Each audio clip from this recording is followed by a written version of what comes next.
Hello and welcome to this instalment of Talkin Trim. I'm Jonathon Skinner and today we're looking at the front seat covers for the Triumph TR3A and TR3B models. So what we've got here is a mixture of some seat covers, then some pre-prepared hardware elements such as the frames, tacking strips, seat foam padding kits, and obviously the base cushion springs there. Then in the background we've also got an original factory seat cover for comparison. And the idea of this video is to give you a bit of an overview of, one, the seat covers, and then two, how the hardware is set up, and then three, an example of a trim seat compared to an original seat. Now, I will be doing another video where we have trimmed up the other hand of this seat as well, so be sure to check that out. And also just be sure to check out the videos linked at the end of this one, as there are several other videos I've done showcasing both seat covers in a bit more detail, but also trimmed up seats that we've worked on over the years, and some other useful information. So be sure to check all of those out. The idea of my YouTube channel is to, one, showcase the quality and workmanship of our products, of course, but also to give you guys a bit of in-depth background of these things. Now, I do these videos off the top of my head, so needless to say, I will forget certain things, which is why it's great to watch some of the other videos as well. Certainly when it comes to, say, the seat covers, where I've done a video purely dedicated to the actual seat covers, I'm probably going to go into more detail on those than I will in this video, where I'm giving you an overview of a few factors. So like I say, these are for a TR3A or a TR3B. They are also fitted to the very, very early TR4 models. Basically, the TR4s had 3 different seat covers over 2 different seat frames. And very, very first incarnations of the TR4s effectively used the exact same seat covers and seat frames as the TR3As. So it's a nice video for that as well, but strictly speaking, they were fitted solely to the sort of TR3A and TR3B, or religiously rather, to those cars, whereas the TR4s, they weren't always fitted to. What we've got here is a set of seat covers, or rather a half set of seat covers, because the other ones have been trimmed. They've been done in Biscuit Light Tan, and they've been done to an upgraded full leather option. We can offer a 3-tier option when it comes to seat covers. At one end of the scale, you had vinyl ambler. At the other end of the scale, you had full leather, which is what these are, which means everything's leather. In the middle, you have what we refer to as leather-faced. Other companies refer to as leather. And that's basically means the bits that touch your body as you actually sit in the seat are leather, but the kind of surround elements are vinyl. So for example, on these seats here, a leather-faced set of seats would be top panel and pleated panel here, and the side bolsters here would be leather. Pleated panel, side bits and front bit here would be leather, but all of the surrounds, the retainer down here, these surrounds in between the front and the backrest back, the surrounds of the cushion cover there and the retainer there, they would all be vinyl. So like I say, we refer to that as leather-faced. Other companies refer to that as leather. Shouldn't be confused with the option that we offer, which is an upgrade option, which is full leather, which is what these are, where there is no vinyl in them whatsoever. This bit here is leather, the backs are leather here, even the surround here that goes around the frame, that's even leather on this seat here. So that's our upgrade full leather option. Generally speaking, the majority of the cars left in what we refer to as leather face specification. Some cars would have left with the vinyl spec. Very, very few cars would have left with a full leather spec. Mainly special orders, normally for kind of overseas diplomats and stuff like that, but very, very rare to have a full leather kit. But yeah, we do quite a lot of them because people really like to spruce them up, which is why we offer them. So bear that in mind. It's been done in Biscuit Light Tan, full leather, like I say, and we've used the grained finished leather on there. When it comes to materials, for examples in black here, that's vinyl, which is a PVC material effectively. Then you had leather, both in grained and in smooth, and you can see the differences in the texture of the finish there. So that's grained and that's smooth. Most colours are available in those 2 leather options there, so bear that in mind. It's worth noting at this stage that the majority of TR3As left with white piping on the outside perimeter, as per the blue seat over here. If I just go over here, you can see it had white piping here, white piping here, white piping here, and then same colour going across the middle there. That's actually a common error on seats in the aftermarket and actually in books, which I'll show you now. We are in a Bill Piggott book. This photo here shows incorrectly white piping going across the left to right panel there. That is not correct for the TR3As. They would have left with same colour piping on the inside edge there and only white on the outside perimeter edging. But this customer's opted for same colour piping throughout, which is what we've then done. It's worth noting the piping that we offer is done in Leathercloth. Leathercloth, or Vinide as it's sometimes referred, or Rexin, is the original material used by a lot of manufacturers during this era of production. Strictly speaking, actually, Triumph tended to use plastic piping for a lot of their seats, but Leathercloth is by far and away the more logical and premium version of piping. Not to be confused with vinyl. A lot of other companies out there use vinyl for piping, presumably for the simple fact that either they don't know the pros and cons of using vinyl and Leathercloth for piping, but also more than likely they don't want to have to stock an extra material just for piping, whereas we are very meticulous and pedantic about these sorts of details. We know that Leathercloth is, one, original for the era of manufacture, but two, a lot more suitable. It's a thinner material, so when wrapped round tight piping cord, here we are, I've left a bit sticking out the bottom just so we can see. So we get it specially made, wrapped round, slit, has this piping core in here. If you have vinyl going around there, because vinyl is a thicker material, it becomes a lot more bulbous, for one, whereas Leathercloth really keeps it in tight, nice and tight. But also the sort of face coating on Leathercloth is ever so slightly different to vinyl. So when you scratch down Leathercloth, nothing happens. It's a very robust material. Whereas vinyl, when wrapped over such a tight area like that, one, it's bigger and more bulbous, but two, you put your finger down it, you'll start scuffing and scratching at it, and it will deteriorate and damage and split basically. So we offer Leathercloth piping as standard on all of our seats where colours allow. About 80 to 90% of all the colours that we offer are available in Leathercloth. There's only a handful of colours really down the custom colour schemes that we would unfortunately have to use vinyl for piping, but we don't like to use it where possible, whereas a lot of other companies out there either are completely unaware of the benefits of Leathercloth over vinyl for piping or don't care. So bear that in mind. It's one of the many reasons that we're known globally for our quality workmanship, suitability of materials, quality of materials, etc. It's why we've got the reputation we have within the industry and have done for almost 50 years. So bear that in mind. So like I say, this has been done biscuit with biscuit piping. This is the backrest cover here, all fully sewn, genuine tuck and roll pleats, which means the pleat actually goes in and out of the foam as opposed to surface level pleats there. So all of our pleated panels are always done like that. It gets sewn into 17mm scrim foam, which is pre-slit on our CNC. Now the TR3As are unique as they had millboard panels onto the back of them, which really helped the definition during the trimming process there. So they're actually stitched through the millboard panels there. The side bolsters are foamed as well, not all the way down because of the way they're trimmed, which I'll show you in a second. And then obviously, yeah, all the other elements are piped and trimmed. You get some top stitching detail in the corners there. Yeah, fairly straightforward in terms of a cover. Same concept for the cushion cover there, genuine tuck and roll pleats there. These side panels and front panels here are also foamed. And you get the large surround there, which goes round the elements of the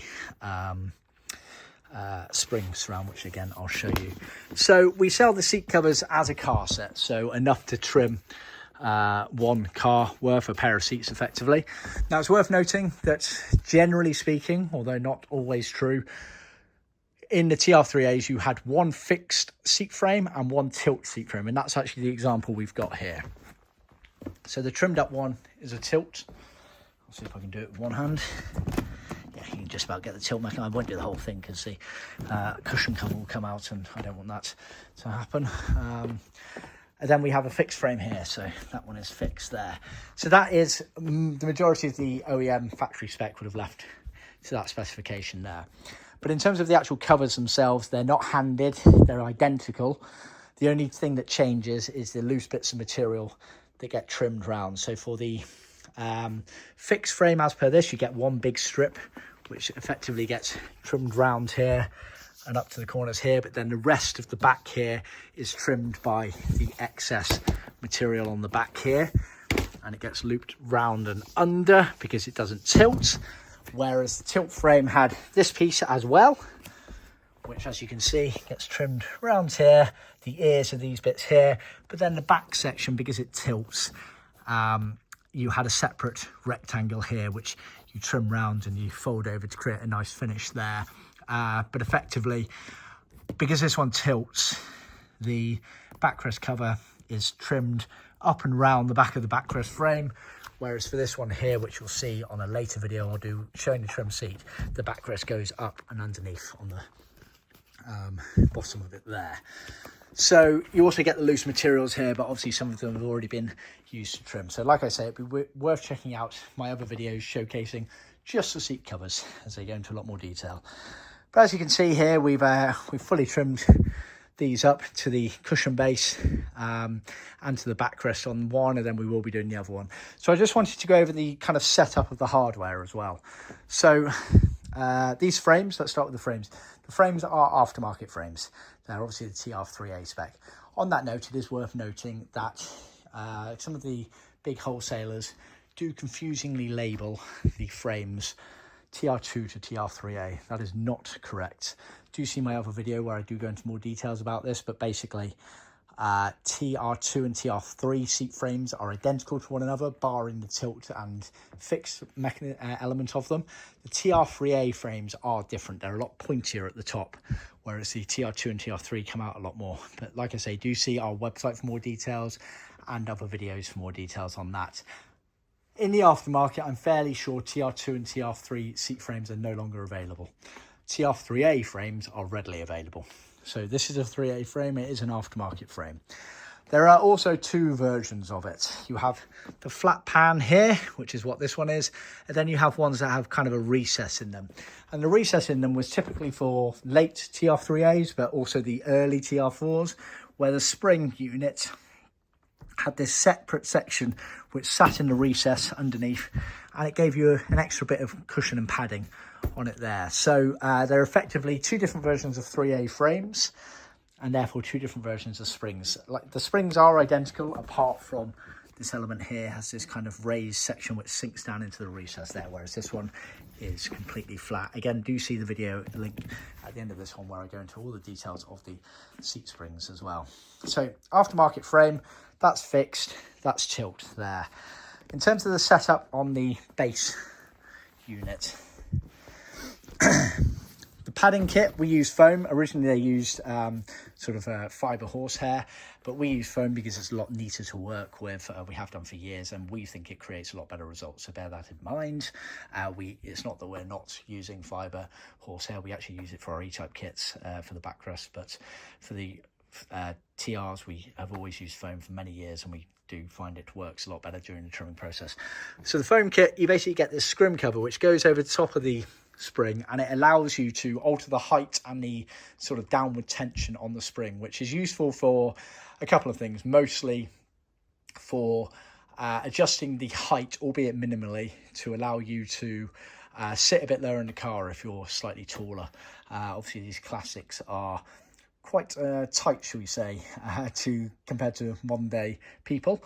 So I mean, it's minimal, but every little helps with these classics. So that is the first step, is to put the scrim on it and adjust the height to, one, let you sit at the level you want, but also to really compact the spring down so it's nice and firm and rigid there. So you get the scrim on it and adjust the height. You use hog rings round the circumference bars of the springs there. You then get two pieces of foam. You get a banana shaped piece which goes around the perimeter, again it's hog ringed on, and then you get this kind of oval piece here which sits on top there.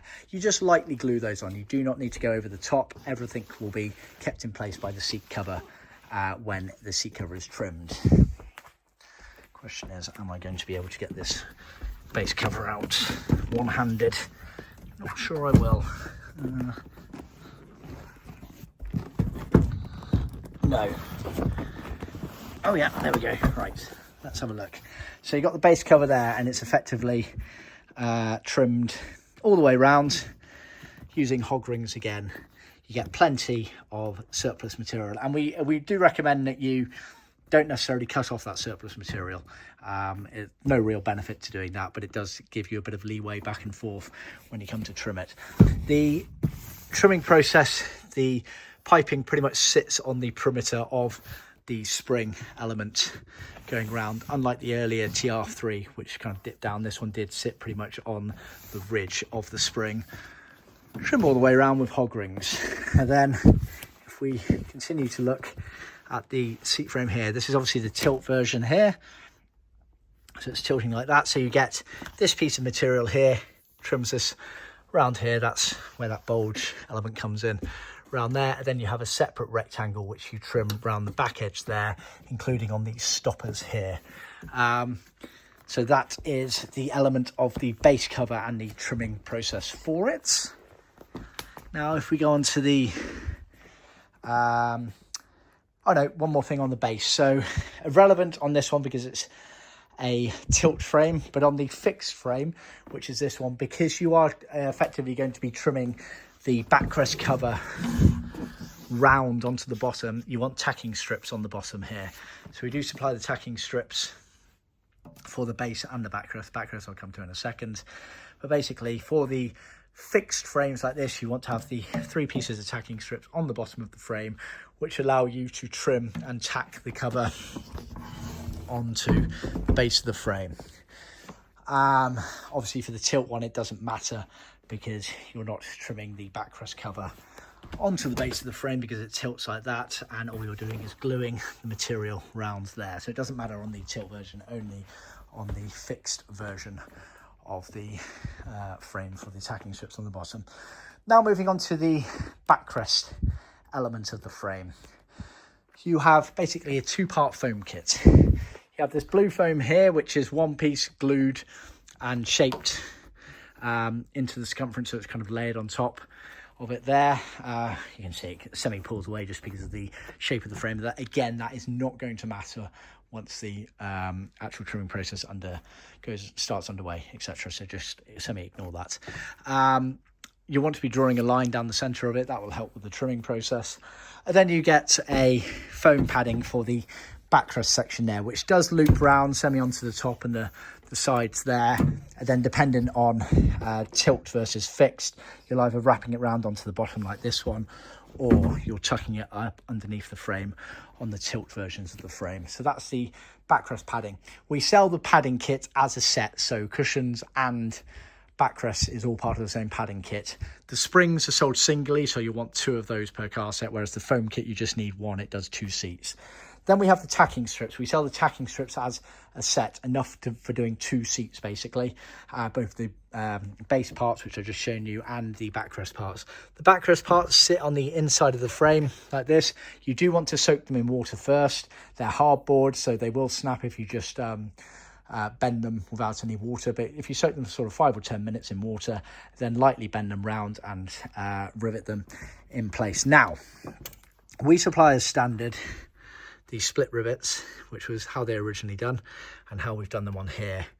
My trimmer actually prefers to use pop rivets, but you need a pop rivet gun for that. So if you have pop rivets and pop rivet guns, then my trimmer swears by these. But originally it was done with these split rivets, and that's what we supply as standard in the kit, so bear that in mind. And that's what we've done on here. So it gets riveted around there. The process of tacking is fantastic because unlike sort of gluing and clips, gluing can get very messy and clips can get quite painful, taking them off and putting them back on again. Trimming is an organic process, and therefore you'll find that you'll kind of trim one area, then you'll want to ease a bit of pressure in another area, so you'll untrim or untack rather some of the material to allow you to adapt and change it round. And so tacking is great because it's a lot easier and a lot less messy than using clips or glue, especially glue.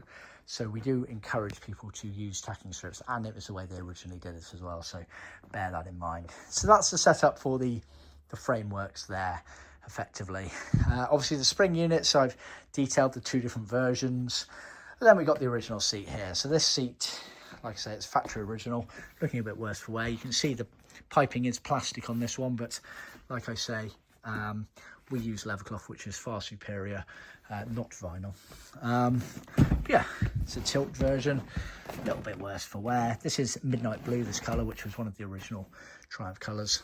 But as you can see, in terms of the overall finish and shape, it's extremely similar, if not exactly the same. All of our patterns are templated to original seats. We've made subtle changes here and there where possible. We don't like to take away from the overall look and aesthetic of an original seat, but we do like to make it a bit easier and more practical. So things like the surrounds we make deeper, the backrest backs we make longer.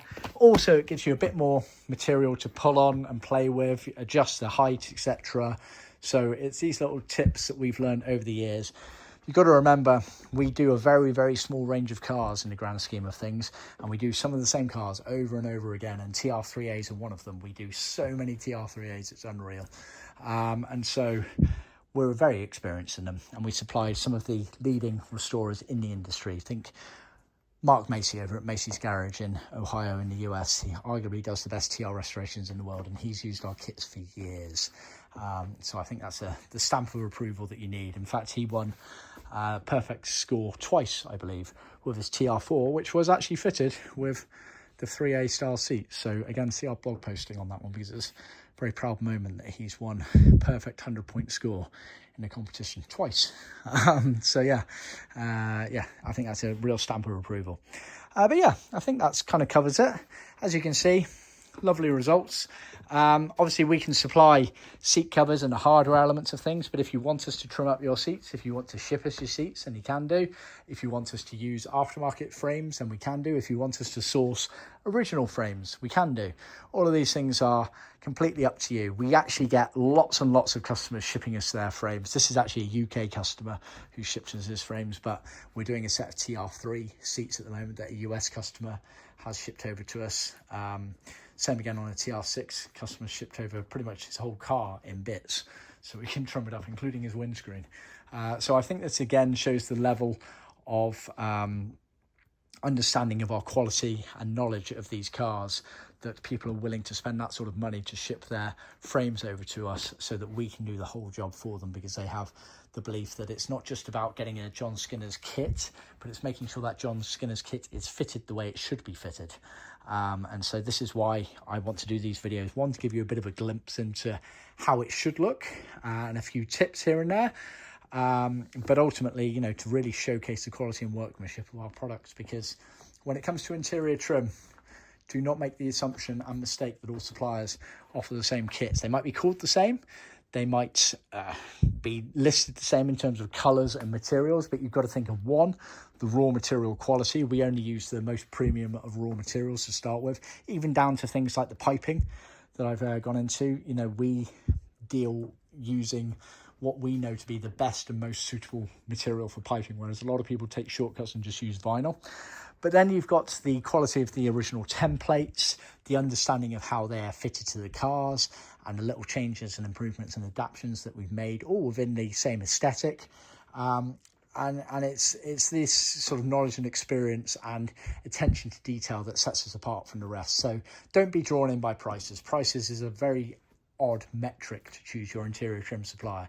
If you're buying a branded product like let's say a Motor-Liter steering wheel, you know you're getting a Motor-Liter steering wheel, and therefore the best thing you can do is look for the best price and the best deal. But when it comes to interior trim, we pretty much only supply kits ourselves. We don't really sell to any other wholesalers out there, and therefore you've got to make sure you end up with a John Skinner kit, because we are the premium manufacturer of kits within the world for this industry. So just bear that in mind.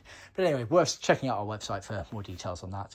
And you know, the fact that I do a YouTube channel showcasing all the products, I think speaks volumes, especially when no one else is doing it. So keep that in mind, and please do get in contact. Anyway, I hope you enjoyed that video. Like I say, please do check out other videos at the end of this one, which will have similar and related videos for TR3A or possibly TR4 restorations. Do make sure that you check out part 2 of this, which will be the whole seats fully trimmed up. And of course, check out our website and Facebook and all the other socials for photos and whatnot, showcasing our products. But ultimately, if you have a restoration and you want us to help, please do get in contact. Just go onto the website, send me an email, go on our contact form, use our builder quote, get in touch. More than happy to help. Thanks for tuning in. Please remember to like, subscribe and share with other classic car enthusiasts out there. And be sure to check in with our next videos. Thank you very much. Bye.